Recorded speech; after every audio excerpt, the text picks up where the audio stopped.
Esu Vytenio bendrosios paramos logistikos bataliono štabo paramos operacijų skyriaus vyresnioji planavimo karininkė.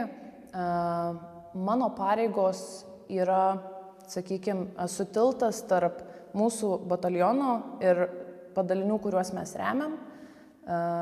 Mes deriname ir planuojame paramą, kurią teiksime kitiems padaliniams. Mane motyvuoja meilė tėvynei ir vėliava, kurią aš nešioju ant savo rankos. Geriausia metų karininkė buvau išrinkta visų mūsų dalinio karininkų. Tai reiškia, kad pripažinimas yra iš visų, tačiau tas apdovanojimas nėra mano vienos, tai yra ir mano karių, ir mano šeimos. Ir tai reiškia, kad visgi pavyksta suderinti meilę tėvynei ir meilę savo šeimai, bei paskirstyti tą atsidavimą.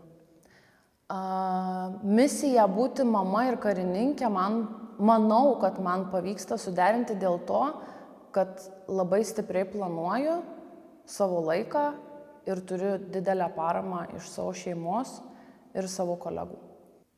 Merginom ir moterim norėčiau perduoti, kad jeigu iš tiesų jaučiat, kad norit tik pirmin ir nepaisant visų sunkumų, viskas praeina ir iš tiesų tik per sunkumus mes ir augam, tai jei tik yra noro, visada rasit bendraminčių ir tik pirmin.